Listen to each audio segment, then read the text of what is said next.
Hello,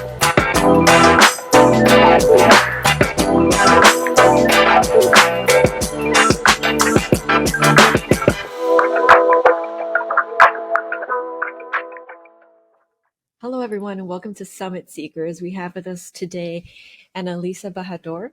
She is a coach with a psychology degree who teaches people how to use empathy and balance through attachment theory. Thanks so much for joining me today. Thanks for having me, Brandy. I'm really excited. I've been following you for some time, and I love your content. Oh, thank you. Oh, that's a tricky thing. I never know who is following me until somebody reaches out and be like, "Oh, I've been following you for months." Yeah, but so thank Yeah. you. Thanks for supporting my work and giving me the space to do something I absolutely love and something that I've been studying, trying to understand for personal reasons. You know, they say that when you study psychology, for the most part, you're doing it because you want to understand a part of you. So that's where I started, and trying to understand why I was attracting particular people, partners into my life. Why did I feel like I was always repeating the same pattern over and over, is what led me straight to attachment style. And it was so incredibly eye-opening. It was like being knocked over the head, because it's such a script, right? It's like there's the secure attachment, the avoidant attachment, the fearful and dismissive avoidant, and then there was me, the anxious attachment. And I was like, oh my gosh, there's a script, there's a list of characteristics, and it's exactly me. And the great thing about that was that by having that script, I was able to really look at myself from outside of me, see it like a checklist, and start to work on each and every one of them so that I could be more securely attached. So, yeah, so thanks for letting me do this, and to allow people to see that they could do pretty much the same thing I did. Yeah. Yeah. One thing that speaks to me about your content is I've noticed that it really centers around understanding all of the attachment styles. You don't necessarily vanillize, one or the other. And I've seen that in a lot of other profiles. Mhm. Um, what's your take on how attachment styles are formed and why they're villainized in the first place? Well, why do I not make someone a villain? Do you remember being accused of something and not understood? You remember Of ever a course. time when it's a sucky feeling, isn't it? It's like it's Yeah, for such sure. a horrible feeling, because we try as human beings, we try so hard to do our best. And when our best is not good enough, when people don't try to understand who we are, where we're coming from, that hurts deeply. And I'm no saint. I have said things to hurt others. I've seen the pain in their face. I've felt the pain. And because of that, I really encourage empathy, because without being able to put ourselves in someone else's shoes, then we really can't appreciate how they're feeling, and we can't really reflect upon it, what we're saying, what we're doing, and see that the pain that we can cause someone. So attachment styles are formed in childhood. I go with John Bowlby. He came up with a theory in 1979. Um, it depends on how we perceive our caregivers' behaviors towards us. What that means is, if we've had a caregiver who was inconsistent, not present, then we may grow into someone who's got more of an avoidant attachment style. We learn to self-soothe, we learn to be more independent, to take care of our own emotional needs. If we have had caregivers who were anxious around us, not giving us enough attention, always, that sometimes you have a parent who's really caught up with their own lives. They're human beings too. We try, as a child, we're trying to get their attention. Hey, mommy, here's a drawing I did. But they're so overwhelmed with what they're doing, and they have not learned how to communicate. They have not learned how to step in and say, hey, mommy's got this pressing matter I've got to give to my boss, and my boss isn't the nicest person. That child starts to feel rejected and may grow into someone who's got an anxious attachment style. Now, this is not talked about often enough, but according to the statistics, it's about 20% of the population that's anxious attached, about 20% that's avoidant attached, which means we've got about 60% of secure attached, right? And the secure Really? attached, yes, the secure attached individuals have had caregivers who were very present and attentive, right? So why is it we in this circle seem to be only hearing about avoidant and secure, avoidant and anxious attached? It's because we keep trying to go back to our childhood, find our parents and the partners we choose, fix the problem to be seen, to be heard, understood, and try to create a different outcome. And so what I've found is I've done some extensive healing on my attachment style, still much to be done.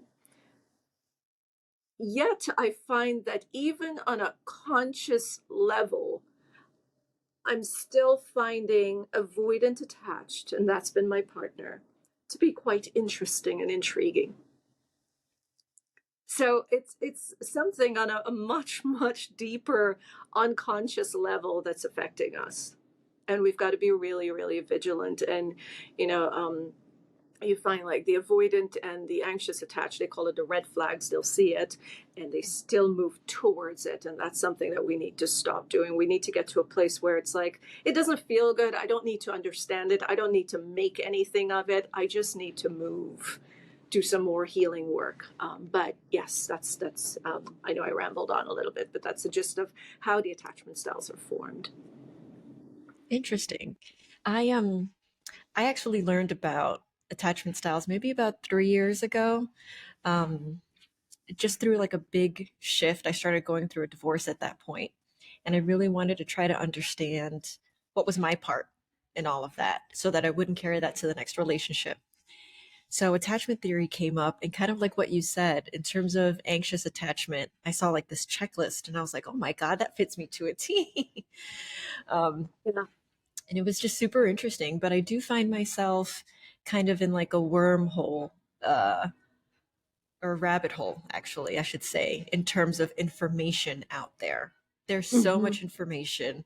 And even when you're not triggered, sometimes you see the information online and it triggers you into a thought pattern where you weren't worried Mm-hmm. about anything in the first place. You were just going about your day. And so, what I like about your content is that it hasn't done that. It feels like it comes from a place of true empathy and understanding, and not, yeah, not triggering in any sense, which I really appreciate. Oh, thank you. I think my approach to this really, it's not just psychological, it's not just logical or emotional. There is a big spiritual component to this. I started following Buddhism a long time ago, so I talk a lot about detaching from expectations and outcome, which is a Buddhist practice. A lot of us get caught up with wanting something from the other person so that we can feel good. I talk about love without expectations, which wasn't easy for a long time. Sometimes I still get caught in it, like expecting my partner to do a certain thing, and then I've got to catch myself and be like, oh, no. This is a human being that I want to love, and I want this person to be happy. So to show up in service without expectation is a difficult thing. However, I find it's the most peaceful space for me to be in, right? I like that. Just growing up, expecting a parent to find me good enough, and then moving into friendships and feeling hurt when I wasn't seen or understood, and then moving into relationships where, I was attracted to those with an avoidant attachment style. It always made me feel like I wasn't going to be chosen. Um, they were always unsure about what they should do. And I didn't understand that this came from their trauma of being afraid to just jump all in because of the fear that of being hurt, of also being misunderstood. It was pretty much, I was mirroring, or my partners were mirroring what I was feeling. I just couldn't see it. they were also hurt. They were also afraid of being abandoned. They were also being afraid of being rejected. They were just Right. acting differently. And so I thought I was selfless in giving my love and showing up and doing everything that they wanted or expected or needed, um, not realizing that it was a form of manipulation, wasn't it? Because if I'm doing all of this and then I get upset because you're not reciprocating, then I was expecting. So there was just so much to it, and through my spiritual practices, I learned that in order to be who I wanted to be, love unconditionally, detach from expectations, I had to incorporate that spiritual practice into it. So it's really rounded. On social media, you don't hear me talking much about spirituality because not everyone is open to that. They generally think it's a religious aspect, but yeah, that's a part of how I teach and how I'm becoming who I'm becoming. That's beautiful. Yeah, that makes a lot of Mm. sense. In terms of the attachment styles, so I'm aware of, or I've heard, anxious avoidant, there's fearful avoidant, there's disorganized, and Mm-hmm. but I believe I'm missing one. Are there four or Well, five attachment styles? disorganized and fearful is pretty much the same. I like to write them down because I can get confused too, so I'm just jotting a note. And dismissive is they're the fearful avoidant or disorganized is someone who longs for intimate connections, wants to be connected to someone, wants to know that someone's going to love them and be there for them for the rest of their lives, but they're also very afraid to jump all in because they've seen throughout the years, they've experienced people walking out on them. And so while they want it, when they start to get too close to someone, that fear kicks in and they start to pull back. And that's when most of the times they're attracted to people who are anxiously attached. And those people need reassurance and closeness. That's when they will reach in and try to grab that partner back. Just a quick note, the best thing to do is just give them some space to breathe and they'll eventually come back on their own. Dismissive avoidant are people who have suffered as well trauma, um, but they've learned to be hyper independent and they can generally shut down for days or months without communicating at all. You may never see emotion and usually after a breakup, the fearful avoidant will reach out at some point, and chances are really high the dismissive avoidant will never reach out again. They'll never initiate contact again. So one is an extreme case. A dismissive avoidant is an extreme case. They avoid at all costs. They also don't need connections. Mm. Whereas fearful avoidant, they need that intimate connection. Yeah, so Interesting. that's So it's that's that's a almost main difference. Mm-hmm. interesting. So it seems as though for the anxious and fearful avoidant, that the common theme is um, fear of abandonment. They just show up to the table differently in terms of how they Yes. respond to that fear. Yeah, and it's a human thing, right? If we're abandoned, we can't survive. We're an organism that needs to survive. Everything that we do, whether it's emotional, physical, um, it's a need to survive.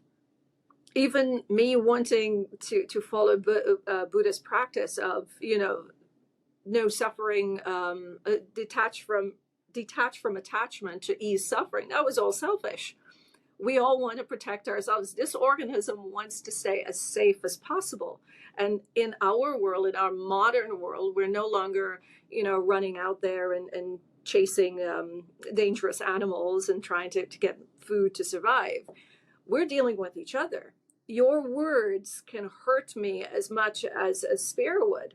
So, the body just wants to stay away from stress. And so it will act in a way that reduces stress levels, whether that means showing up and giving you presents all the time and telling you how much I adore you, or pulling back and saying, okay, I could take care of myself. I could soothe my own emotions. I could, be alone.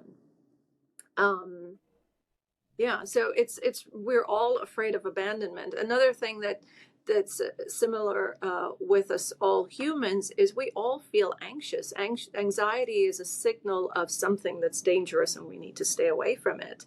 Um, that's a part of our makeup. So I find that a lot of people who have an avoidant attachment style will reach out to me and they'll say, "Oh, I know I'm an anxious attached." The reason for that is because someone with an avoidant attachment style, this is something that I found. I don't know if there's literature out there on this or research on it, but they feel, or they seem to feel anxiety much more intensely than someone with an anxious attachment style. And I'm not sure if this resonates with your listeners and viewers. They can take it, they'll see how that feels. But what I find is that it can be that because someone with an avoidant attachment style tend to suppress or keep their emotions in. They don't really cry much. They don't talk much about it. So perhaps that's what makes that anxious feeling feel so intense.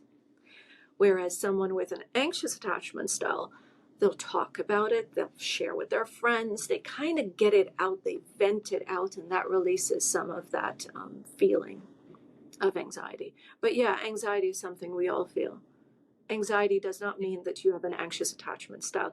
How we respond and react when we're triggered tells if we have an anxious attachment or an avoidant. So an avoidant attached person will move away, want the problem to disappear. They'll ignore it, not want to talk about it, not address it ever again. And someone with an anxious attachment wants to come in and resolve the problem so it never happens again in the future. That makes sense. Yeah. That makes sense. Um, Yeah. so, in terms of creating a secure relationship or becoming a secure individual, if you are in a relationship and there is one anxious and one avoidant partner, how do you Mm-hmm. move toward understanding the other individual, um, maintaining your own boundaries? Mm-hmm. Um, I find that between the anxious and the avoidant in particular, there always seems to be a butting of heads Mm. to some Because they're degree. so different, right? These attachment styles, it's like learning a language that you never thought you had to learn. It's really a different language with a person of a different culture, different ethnic background, different religion. It's a completely different person. But the first thing that we need to do is recognize that what we're thinking and what we're projecting that they might be thinking or feeling is just not true. That's just us. That's like the first place we want to start. You meet someone from a new country. We're in the US. Let's say we meet someone from China. There is no way we're inviting them over to our home with the assumption that they're going to eat the foods that we give to them. We know nothing about them. We don't know if they're allergic to anything. It's the same thing with when we meet someone with a different attachment style. We have no idea what we're bumping into. So we need to slow down and learn about them. We've got to ask a ton of questions. What do you like? What do you not like? With someone with an avoidant attachment style, they don't get into these deep conversations. So what do? Pose the question, say, I'm just trying to understand you. And let it be. Don't wait for a response. If there is going to be a response, it's probably going to be right away or later on. Just don't sweat it. How does an anxious and an avoidant attached relationship, two people with that attachment style, work together? Those with an avoidant attachment style, they don't really like change. They want to change, but it's a lot of work to go through that change, to reflect upon themselves and look at the work that needs to be done. It can be difficult. However, they can be inspired. So often with my anxious attached clients, I will encourage them to do the work on themselves. Now, these individuals find it a lot easier to adapt to change behaviors. As soon as they notice a pattern, they'll change, right? It's easier for them to do. Now, one of the, I'll call it a negative. One of the negatives in these relationships is that I find that the anxious attached person, and I don't mean this to offend. I know it probably will offend a few. I don't mean for it to be offensive. They can be a little arrogant. And I'm speaking from personal experiences as well. I was so incredibly arrogant, thinking that I was the better of the partners, thinking that I was the one putting in the work and they're not doing anything, thinking that, oh, they needed to work on themselves. I started to work on me and focus on me, and that's when I found like people around me either caught up and started to respect me without me demanding that respect, or they fell away. Right. And so I think in these relationships, it would be helpful if the anxious attached partner focuses on themselves, do their own healing, and be more compassionate towards their partner, because it's harder for an avoidant attached person to change. They will, as you as an anxious attached partner, as you start to become more patient, more understanding, more empathetic, you'll find that the avoidant attached partner will feel safer to share, to let those walls down.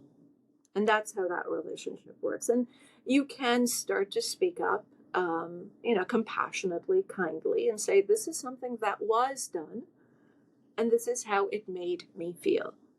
It's harder, or it becomes a difficult situation when we're looking at anyone and say, hey, you know what, you were supposed to call me at this particular hour and you did not do it. Then you start to feel attacked and shut down. So yeah, and so that's how we set the boundaries. And also when it comes to setting boundaries, we first need to know what we value. We don't set boundaries with people, we set them with ourselves. You can't set a boundary with someone else. You cannot tell a person how they should be treating you, how they should be showing up for you. Right. So when we're setting boundaries, first we need to know what we can tolerate, what we won't tolerate. And then, human beings are incredibly smart. They sense things. They know. One of the things I don't like doing is gossiping. And somehow everyone around me knows it. I've said it a few times, but Yeah. everyone knows it. They feel it. They look at how you behave, and then they know how they can present themselves. And if some of us can miss the signs, and we can still try to break boundaries, you can always call that person and say, hey, this was done and I really don't appreciate it. I'd like for it to stop right now. Now you've given a first warning. What you do the second time will tell that person how much of your boundaries they can push through. I learned something from someone not so long ago, that people will test you. And I realized that is something especially avoidant attached will do. They will test you and push you to see how much you will take. And again, let's empathize. We're children. I believe that we're children in aged bodies. And what do children do? Test boundaries all the time. They push all the time.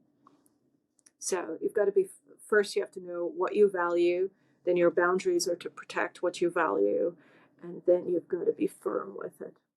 And you can always, your boundaries can be broken. Most of us, we had to learn about boundaries. Like we're now learning about boundaries. So we can always slip into the past. You can always come back. It's like a fence of a house. The pickets. Sometimes the pickets get a little loose. You could go back there and reinforce it. Yeah. Yeah. I like that analogy. Yeah. I know that due to my childhood, boundaries and people pleasing has always been an issue for me. Something that I haven't spoken about yet on the podcast, but I know you and I dipped into during our initial conversation, was that when I was younger, about 7 years of age, I had a younger sister who passed away.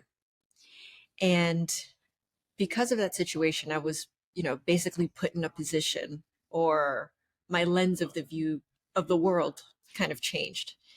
And the story kind of unfolded that adults are kind of unsafe. Adults can barely take care of themselves. How are they going to take care of you? So I very much stepped into this like savior, people pleaser role where I've had to manage everyone around me in every way, shape, and form. And I'm very attuned to their energy, kind of like what you said. Anxiously attached people will pick up on things very quickly. So now that I'm in my late 30s is when, different pieces of this inner child is starting to show herself in some way, shape, or form. She's been there all along, but now is when I'm giving her the voice to kind of ask her, you know, what do we need to work through? What do we need to kind of figure out how to move forward in a healthy way? So when you have a client that's been through trauma in their life and they're stepping into this work, what do you suggest as kind of like first steps with their inner child? First step with the inner child. It's a thing that I did. I'll show it to you. I'm going to pull up my phone for this one. The people pleasing came from wanting that attention, right? The validation, the affection.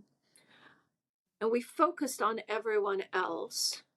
And we forgot that little, in my case, the little girl, in your case, the little girl. I get in my head and I ask her too, what would you want to do? You know, we're meeting someone. How do you feel about this? And I find that she's always spot on. If I could tap into her, she's always spot on. Remember, as children, we're very innocent. We've not been tainted with what the world believe we should think and act like. We're pure. And as children, we're more intuitive. And I think that's the most powerful thinking we can do. It's not the logical thinking, not the emotion. Emotion comes from trauma. Again, logical comes from trauma, needing to protect ourselves from that trauma repeating itself.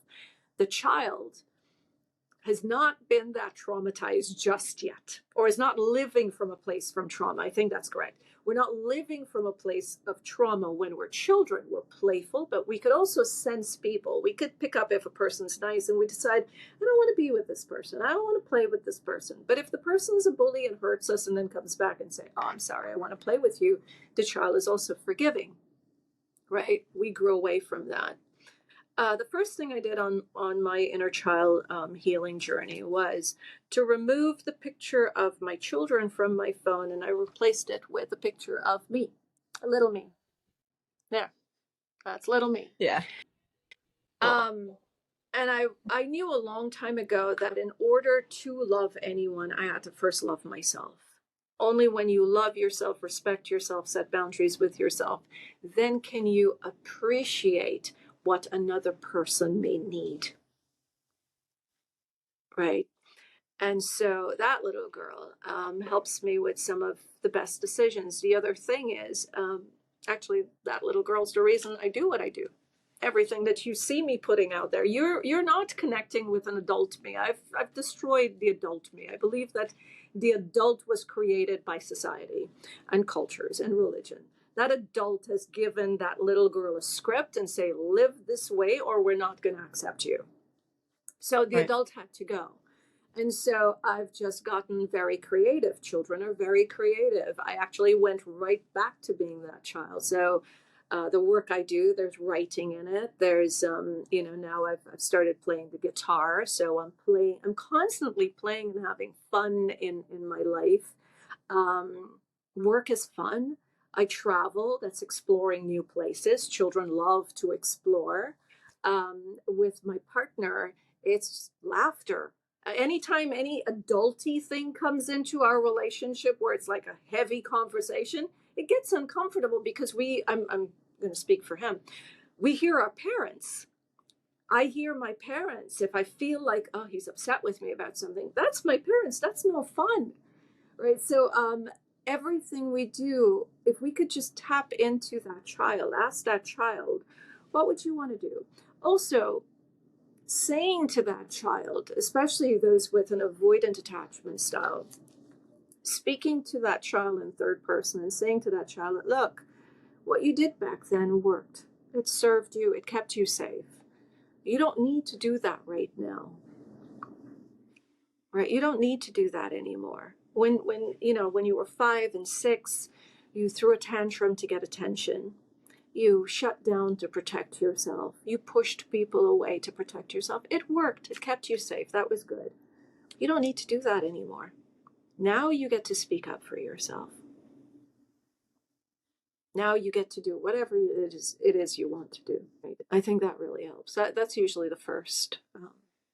First step is get that picture of yourself onto your phone. Your Yeah. dog's not So more important than you. Your friends are not more important to you. Your partner's not more important to you. Yeah. yeah. So I do have some pictures of myself, like on my desk at home, like on my computer, and like on my refrigerator.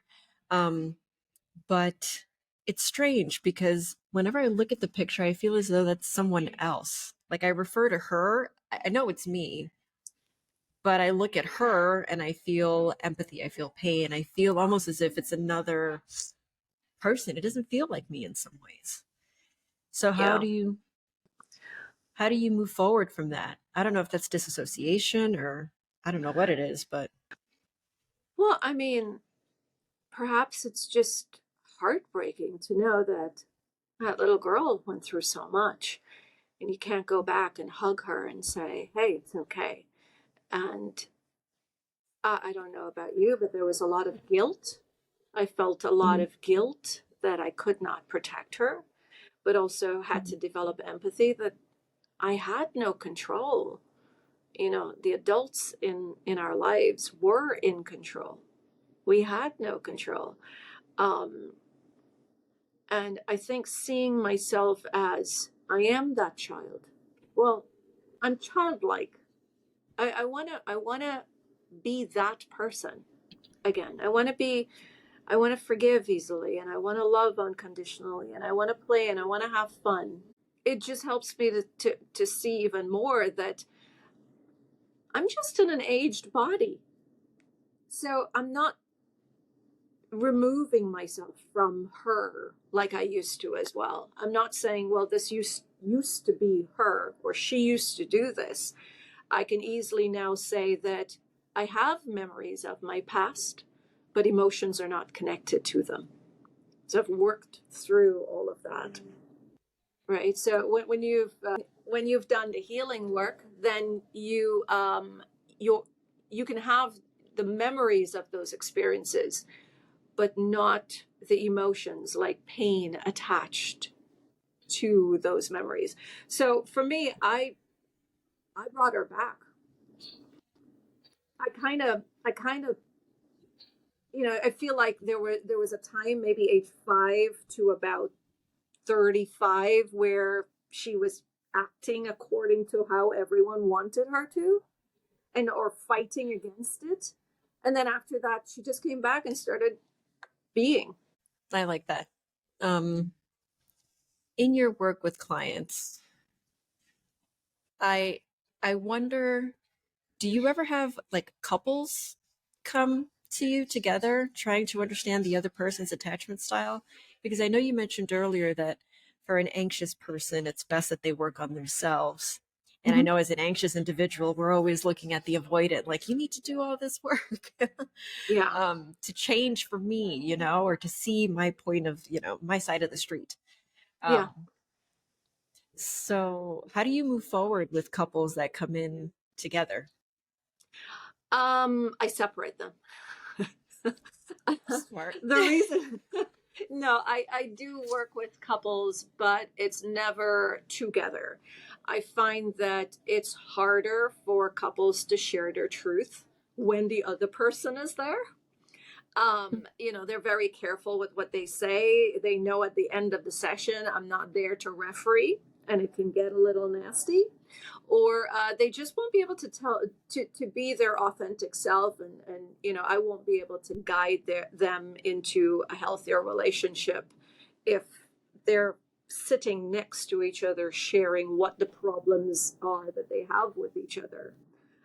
So I will listen. I'll do a consultation with both, and then I separate them and listen to what the struggles are for the anxious attached person, struggles are for the avoidant attached person, and help the other one to appreciate and understand their partner, where their partner is coming from, and how to approach the relationship, how to communicate, what communication means. Because a lot of times with an avoidant attached partner, you think that they're not present, they're not in the relationship. But these are people who are more in their head trying to figure out how to make this relationship better. And a lot of times people think that the avoidant attached doesn't care. It's the avoidant attached who generally reaches out to me, because they're the ones who want, they're generally people pleasers. They want the relationship to work. They want to understand how they can change to make the relationship better.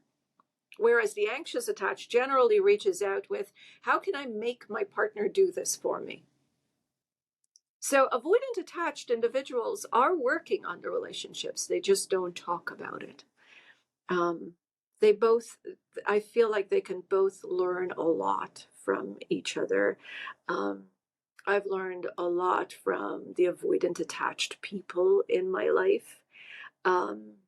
They are incredibly insightful, very wise. They have learned how to accept people for who they are,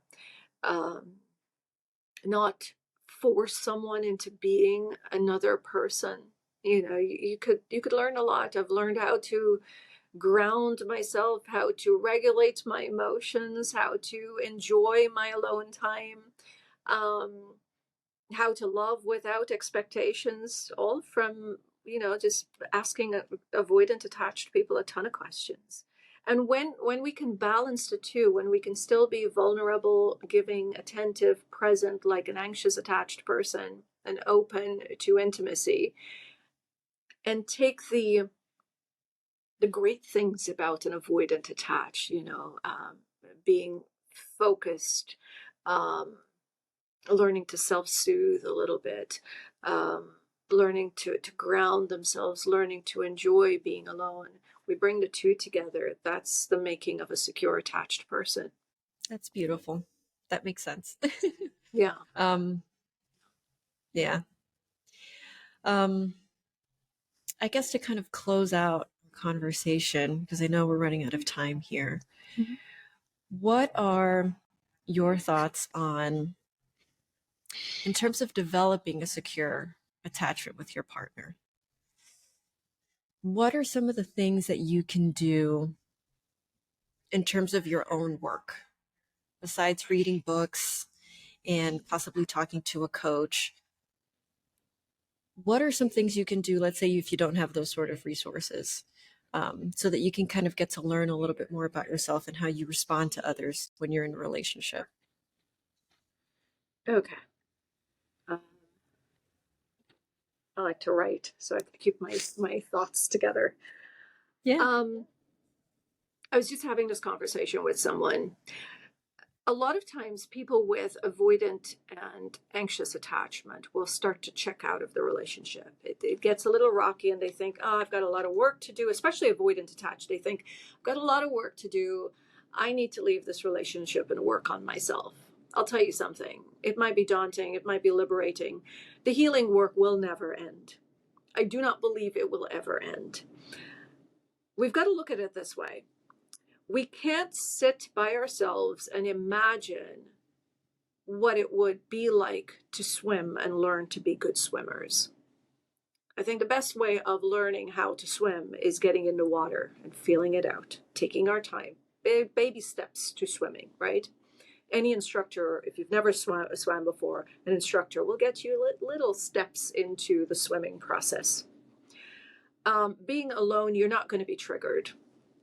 Triggers or red flags are great ways of us to see what we need to work on. If something's hurting me, I need to figure out what is causing that pain in order for me to stop it. And it's usually something in our childhood. So triggers can be a really good thing.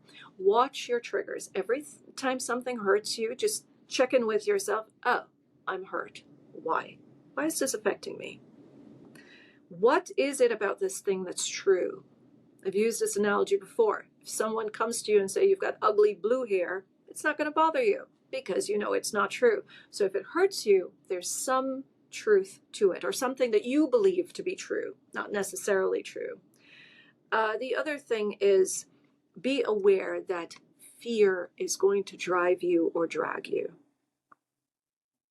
We are an organism. We're a special, powerful organism, but we're still an organism. We want to survive. We need to survive. And fear is the thing that keeps us living. Now, our mind, we've got to be vigilant with. The mind is going to create stories and scenarios and beliefs to keep this organism safe. Most of the things that our mind's telling us is not true.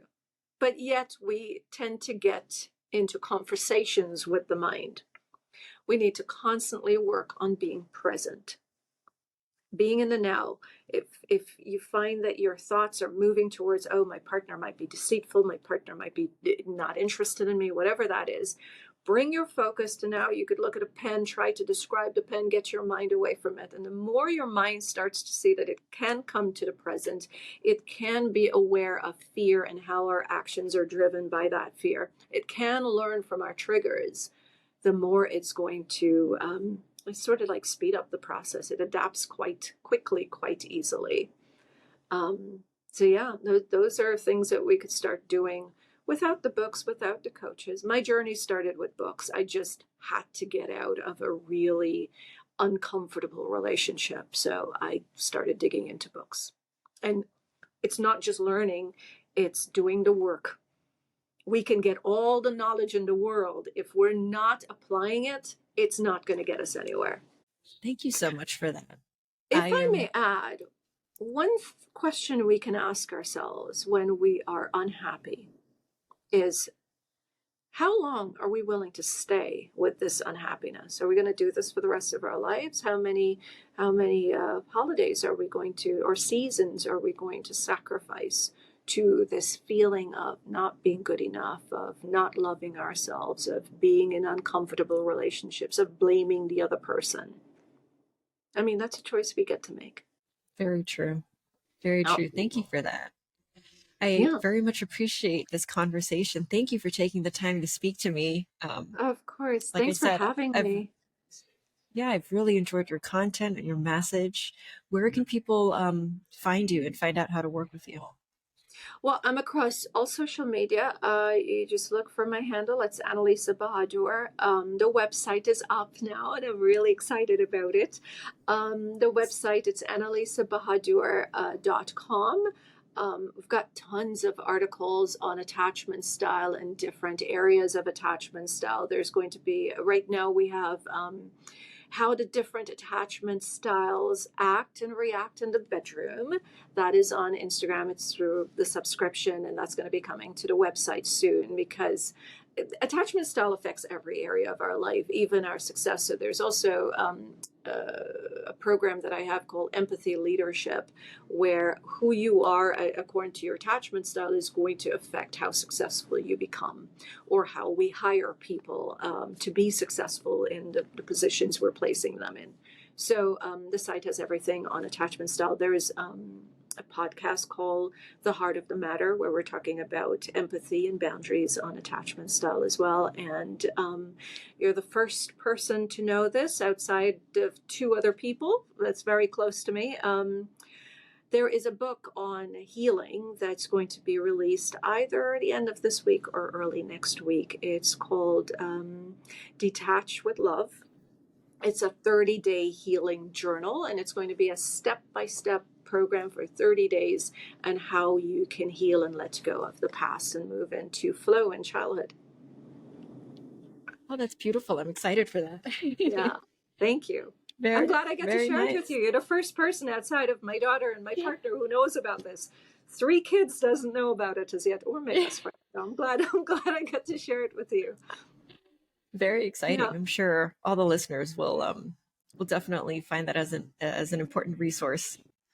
Yeah, it was wonderful creating it. It's a book that came from years of learning to heal on my own, steps that I wish I had this book when I got on the healing journey. So it was something that I really took a lot of time to put together and really thoroughly enjoyed it. yeah, so I hope they find the benefits to it. Beautiful. We look forward to it. Yeah, thank All you. right. Well, thank you again for being on the podcast. Thanks, Brandy. Good luck with the podcast, and you're doing a great job. Thanks. Thanks for sharing this Thank light and the knowledge that you're receiving. We're grateful. We're all grateful. you. Yeah. Thank you very much. All All right. right, everyone. Till next time.